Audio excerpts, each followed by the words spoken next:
Buenas noches, Dios les bendiga, qué bendición volvernos a reunir, a encontrar a través de este medio.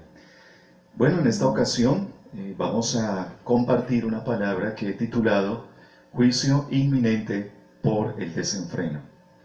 Esa palabra quiero fundarla o basarme en un propósito importante, y es que nosotros podamos recibir una ayuda bíblica y tener una perspectiva bíblica para que podamos entender el presente y como pueblo de Dios podamos y sepamos cómo actuar.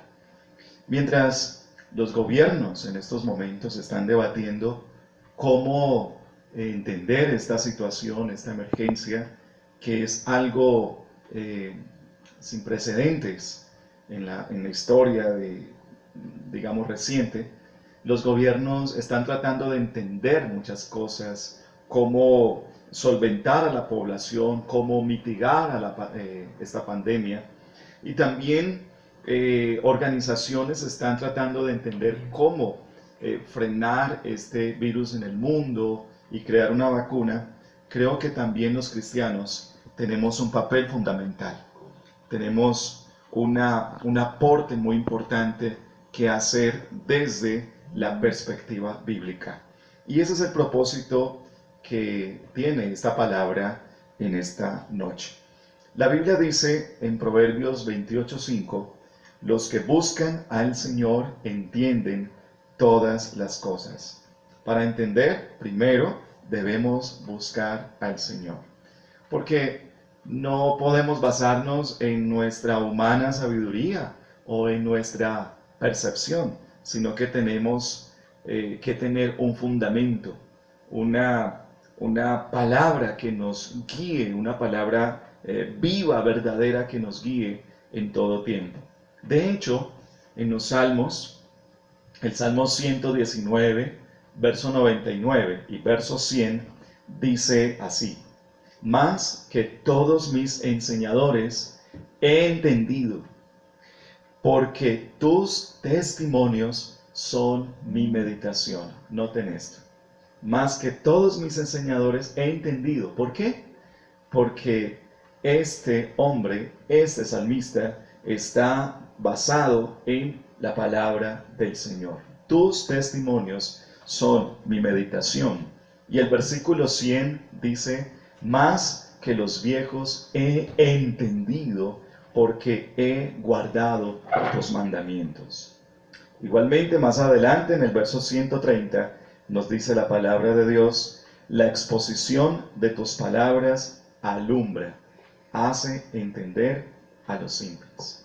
Así que nosotros, a partir de aquí, debemos comprender un aspecto fundamental, y es que para entender las cosas, para entender este mundo en el que vivimos y cómo nosotros hemos de responder, tenemos que ir a Dios, tenemos que ir a la palabra del Señor. Y nosotros vamos a ir precisamente hoy a un texto que pareciera estar describiendo, que pareciera estar haciendo una radiografía de nuestro mundo de hoy. Aunque el profeta Isaías está escribiendo, haciendo una especie de radiografía de su época. Estamos hablando de más de 700 años antes de Cristo. Ahí en sus casas pueden buscar en Isaías, libro del profeta Isaías, capítulo 5, verso 8. Como ya les dije, ahí vamos a encontrar unos aspectos en los cuales el profeta mira una situación que está ocurriendo. Y esa situación social que denuncia el profeta contiene elementos muy graves que nos deben llevar a nosotros hoy a una reflexión personal, a una reflexión como iglesia, también al mirar nuestra sociedad hoy día. Yo he utilizado este término, una radiografía social. Interesante. ¿Qué vio Isaías? Dice el versículo 8 del capítulo 5 de Isaías: Ay de los que juntan casa a casa y añaden heredad a heredad hasta ocuparlo todo. ¿Habitaréis vosotros solos en medio de la tierra? Una de las primeras cosas que vio Isaías en su época es lo que también vemos hoy en nuestro tiempo: injusticia social y opresión, explotación de los pobres, cómo los ricos acaparan y cómo los ricos son cada vez más ricos y los pobres, desafortunadamente, cada vez más pobres. Esto vio el profeta y lo dice allí en forma de denuncia y en forma de advertencia. ¡Ay de esa situación y de esas personas que son agentes sociales de esa problemática! Verso 9 dice: ha llegado a mis oídos de parte del Señor de los ejércitos que las muchas casas han de quedar asoladas sin morador, las grandes y hermosas. El profeta de antemano está anticipando que vendrá un tiempo en que esos ricos van a tener que también ver unas consecuencias de su codicia, de su avaricia. ¿Qué más vio el profeta en su época, en ese análisis, en esa radiografía social? Vamos a mirar el verso 11. Repito, Isaías capítulo 5. Ay de los que se levantan de mañana para seguir la embriaguez, que se están hasta la noche, hasta que el vino los enciende, y en sus banquetes hay arpas, vihuelas, tamboriles, flautas y vino, y no miran la obra del Señor, ni consideran la obra de sus manos. ¿Qué más vio el profeta? Vio lo que vemos nosotros hoy día: embriaguez, libertinaje, desenfreno en su época. Un pueblo que se caracterizaba por derrochar la vida, derrochar el tiempo y no considerar las cosas espirituales, no darle ninguna importancia a la vida espiritual. Y esto es lo que vio el profeta en su tiempo y es lo que nosotros tristemente vemos en nuestra sociedad. Una sociedad, desafortunadamente, antes de esta pandemia pues era muy notable, ahora es menos notable, pero no podemos tapar el sol con un dedo. Nuestra sociedad es una sociedad que se ha caracterizado por el desenfreno y el libertinaje. De ahí que el versículo 13 habla de una gran consecuencia. Por tanto, mi pueblo fue llevado cautivo porque no tuvo conocimiento, y su gloria pereció de hambre, y su multitud se secó de sed. Por eso ensanchó su interior el Seol, y sin medida extendió su boca, y allá descenderá la gloria de ellos, y su multitud, y su fausto, y el que en él se regocijaba.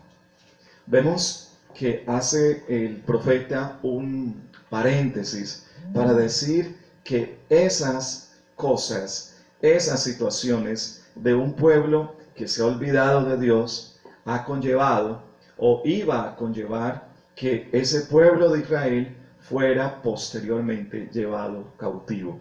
Ya el profeta probablemente había visto cómo una nación emergente, que eran los asirios, bajo el reinado de Sennacherib, una potencia se estaba levantando y estaba conquistando territorio. Ya un territorio fuerte como lo era Damasco había sido conquistado por los asirios en tiempos de Isaías.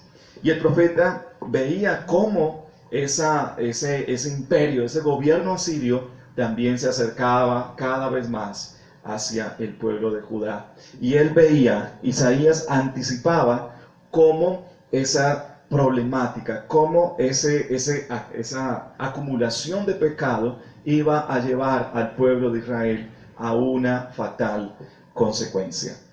También el profeta Isaías vio algo más. En el verso 18 y 19 vamos a mirar, vamos a leer, dice, ay de los que traen la iniquidad con cuerdas de vanidad y el pecado como con coyundas de carreta, los cuales dicen, venga ya, apresúrese su obra y veamos, acérquese y venga el consejo del Santo de Israel para que lo sepamos. Lo leo en ese tono para que ustedes puedan entender que ahí hay una actitud hostil hacia Dios. Hay una ironía, una actitud desafiante hacia Dios. Y es lo que el profeta en su época está mirando en la sociedad. Personas que con sus bocas y con sus acciones se burlan de Dios. De hecho, dudan de que Dios vaya a hacer algo. Dudan de que Dios vaya a castigar y les tiene sin cuidado lo que Dios pueda pensar o decir. Y esto es lo que vemos aquí. Un cuarto aspecto que ve el profeta Isaías en su tiempo está en el versículo 20 de Isaías capítulo 5. Leamos. Ay de los que a lo malo dicen bueno y a lo bueno malo, que hacen de la luz tinieblas y de las tinieblas luz, que ponen lo amargo por dulce y lo dulce por amargo. Esto no es más que una gravísima inversión de los valores. Es una característica, digámoslo así, es una anomalía que ve también nuestro mundo, nuestro presente social. Y estamos hablando de una sociedad que pervierte los conceptos morales. Lo que Dios valora, lo desprecian, y lo que Dios detesta, lo practican, lo difunden. Eso es lo que estamos hablando en este versículo. Un ejemplo de esto, claro, es desde que se promulgó una ley de que en los colegios, por ejemplo, no se podía leer la Biblia. No se podía ni se puede orar ni hablar de Dios. Primero Estados Unidos colocó esa ley y luego otras naciones empezaron a hacer lo mismo. Qué tristeza que en un colegio, por ejemplo, no se puede hablar de Dios, no se puede leer la Biblia, pero sí se puede hablar de todos los filósofos, de todas las religiones, sí se puede hablar de ateísmo, de gnosticismo, pero vaya problema hablar nada más de Dios o del cristianismo.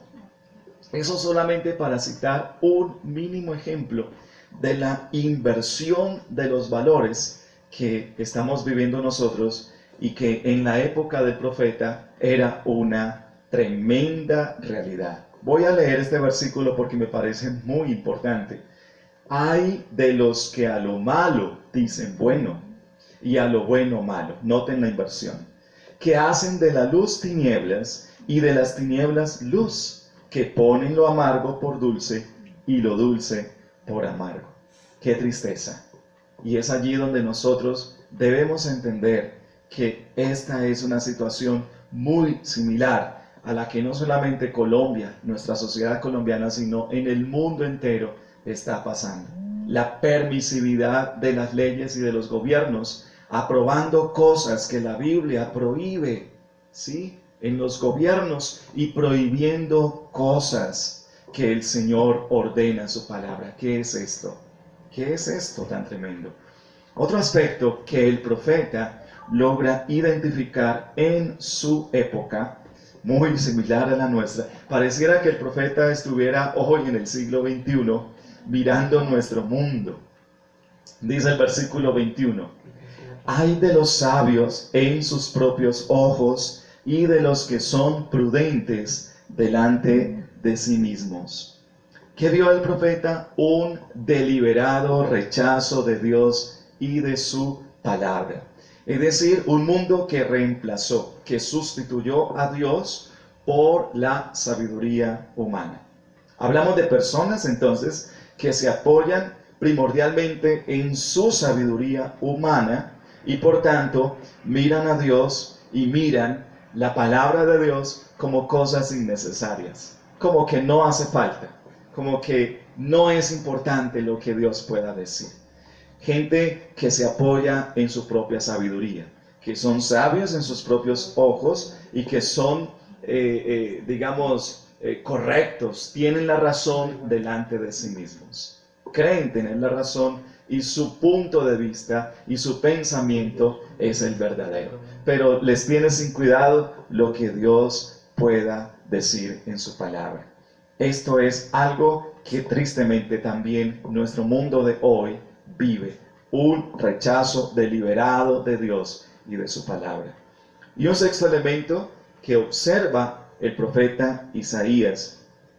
En su época habían más elementos, pero esto es como si él recogiera una parte, una visión parcial de esa sociedad. Un elemento más está en el versículo 22 y 23, Isaías 5. Hay de los que son valientes para beber vino y hombres fuertes para mezclar la bebida, los que justifican al impío mediante cohecho es soborno, y al justo quitan su derecho. Estamos hablando de jueces que meten a la cárcel a los inocentes y dejan en libertad a los culpables. En otras palabras, estamos hablando de una corrupción general en la justicia, en la política, en el gobierno, y eso lo ve y lo denuncia el profeta Isaías. Hay contabilizados 6 ayes en esta porción de Isaías 5, la que titula en la Reina Valera ayes sobre los malvados, y que yo he titulado juicio inminente por el desenfreno. En este último ay que ve el profeta está pensando especialmente en jueces corruptos, líderes, gobernantes corruptos, funcionarios corruptos, tanto de la institución civil, pero no se escapaba tampoco las demás instituciones educativas, religiosas, sacerdotes, profetas, entraban dentro de esa corrupción. No eran valientes para ser honestos, no eran valientes para defender la verdad y el derecho, pero como dice el versículo 22, sí eran valientes para beber vino. O sea, eran valientes para otras cosas, para los placeres, para las pasiones y para el desenfreno, pero no para hacer lo que el derecho y la verdad exigían.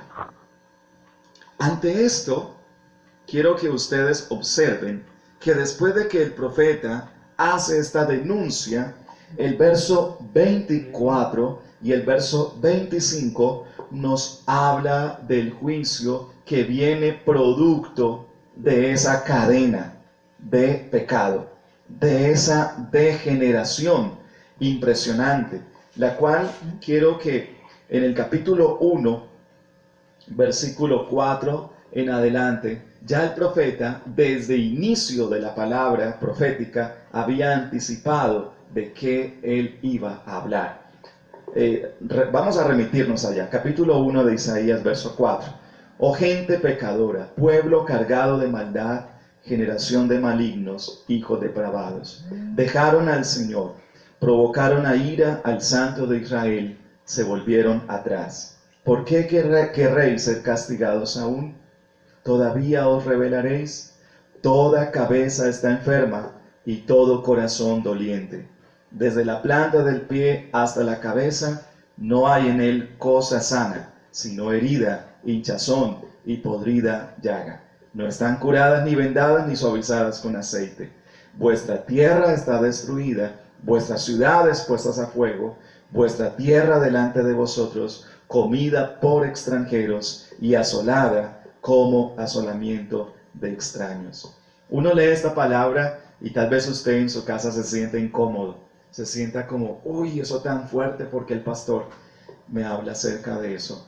Pero en primer lugar yo quiero ser claro, el profeta le está hablando más de 700 años antes de Cristo al pueblo de Israel, al pueblo de Dios que se había apartado de Dios. Y como lo hemos, quizás usted lo ha leído o lo hemos visto anteriormente, este pueblo siguió cumpliendo con las prácticas, con los rituales, con las ceremonias, ¿sí? Con las cosas sagradas. Eran muy religiosos, pero su vida práctica estaba totalmente alejada de Dios. Por eso el profeta más adelante va a decir: este pueblo de labios me honra, pero su corazón está lejos de mí. Es decir, habían caído en una tremenda paradoja, una contradicción, ¿sí?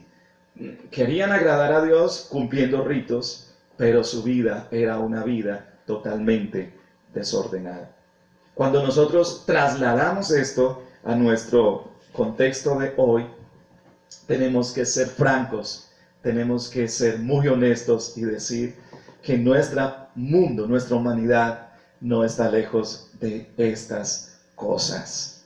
La repito: injusticia, libertinaje, hostilidad contra Dios, inversión de los valores, rechazo de Dios y de su palabra, corrupción general, perversión de la justicia. Esto es lo que vemos.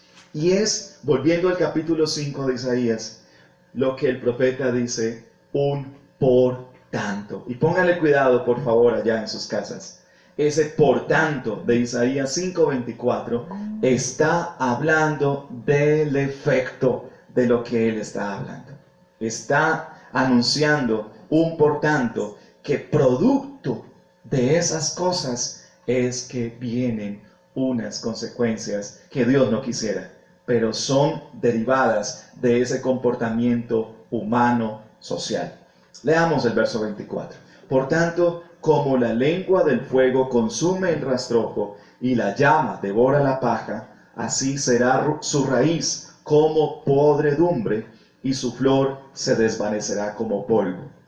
Porque desecharon la ley, escuchen, porque desecharon la ley del Señor, de Dios de los ejércitos, y abominaron la palabra del Santo de Israel. Hicieron a un lado a Dios. El mundo ha hecho a un lado al Señor. Y el verso 25 lo reafirma: por esta causa, por esto, se encendió el furor del Señor contra su pueblo y extendió contra él su mano y le hirió. Y se estremecieron los montes y sus cadáveres fueron arrojados en medio de las calles. Con todo esto no ha cesado su furor, sino que todavía su mano está extendida. Esto es tremendo, mis hermanos. Y esta palabra puede sonar un poco dura, pero mi propósito no es asustarles, mi propósito no es llenarles de vergüenza, sino que nosotros podamos tener una comprensión bíblica de lo que el mundo está viviendo hoy día. Con esto de la pandemia del COVID-19, pues surgen muchas explicaciones, ¿sí? Hay explicaciones científicas, que esto se originó en el mercado de Wuhan, en China, y surgen muchas explicaciones desde el punto de vista, digamos, de la naturaleza. Es un virus que existía a 2000 años antes de Cristo, y está bien que desde el punto de vista científico y humano, social, podamos identificar unas explicaciones. Pero, ¿cuál es la explicación desde el punto de vista bíblico de Dios? ¿Cuál es la explicación de las calamidades de lo que el mundo está viviendo? Con la destrucción que hemos hecho los seres humanos del ecosistema, con la destrucción que hemos hecho de la capa de ozono, de la contaminación de los ríos, con el derramamiento de sangre en el mundo, con la cantidad de homicidios, de crímenes, de prostitución, de inmoralidad, de idolatría. Nosotros no estamos siendo una sociedad para nada diferente de la que vio Isaías. Y esa es mi pregunta. ¿Será que somos mejores nosotros a esta sociedad que vio Isaías? Digámoslo desde el punto de vista social. ¿Cómo nos vemos en nuestros días al observar esta descripción del profeta? La raíz de todo el problema es el desprecio de la instrucción que viene de Dios. La raíz.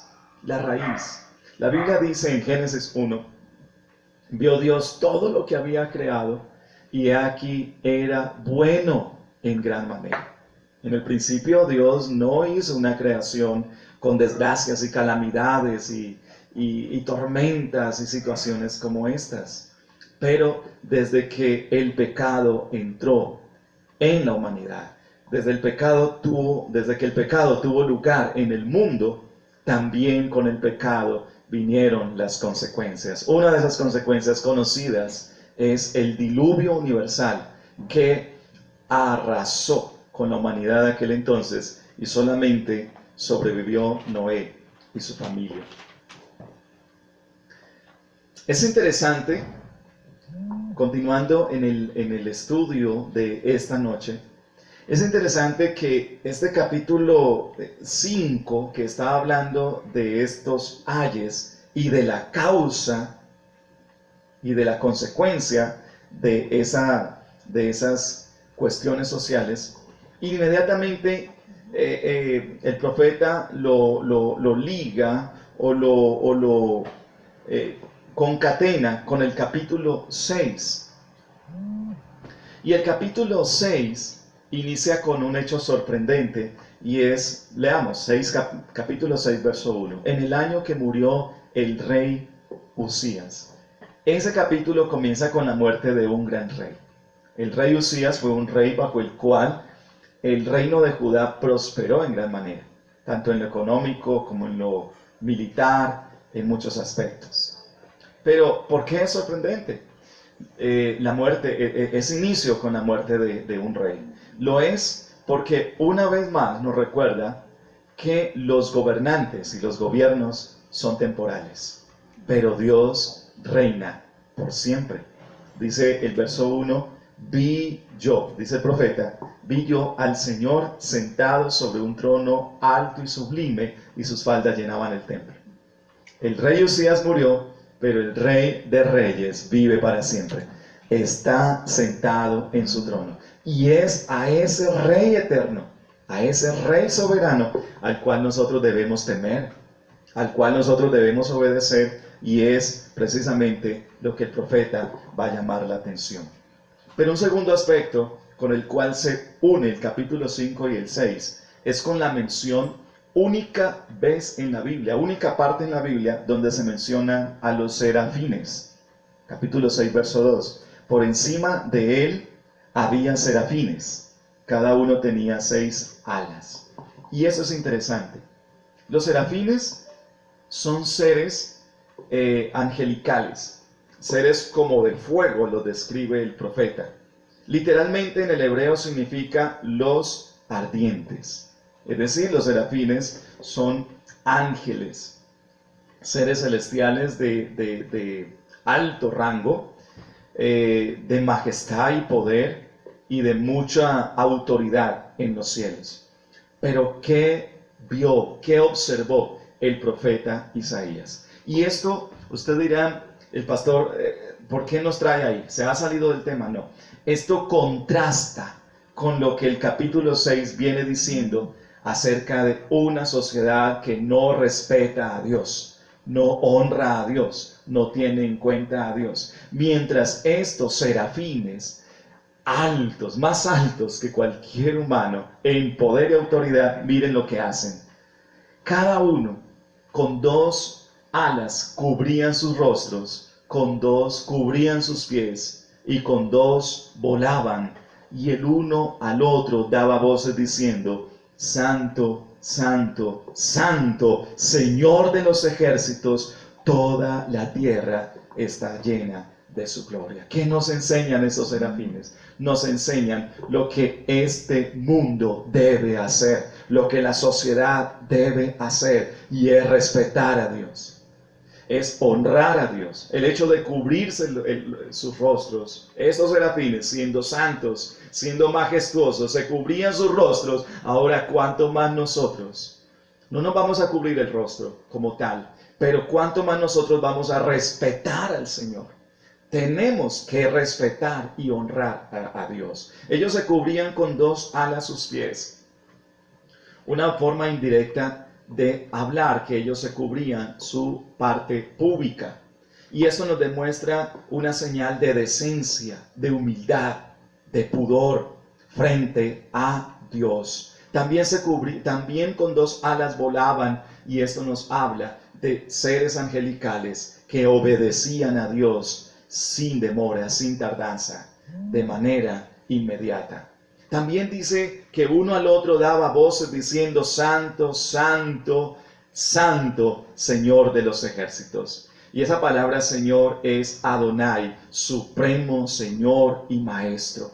Toda la tierra está llena de su gloria. Miren lo que hacían estos serafines. Adoraban al Señor de los ejércitos, en contraste con lo que el profeta viene diciendo. Tal fue el impacto del profeta que él en el versículo 5 menciona un séptimo ay de mí. Él también se incluye. Él no está haciendo una crítica social diciendo esos pecadores, sino yo también soy un pecador. Yo también he fallado. Y esto es como lo que nosotros como iglesia debemos hacer. Primero, entender que las cosas que ocurren en el mundo no son gratuitas ni son casuales. Que pueden tener una explicación científica, sí. Puede tener una explicación natural, la habrá.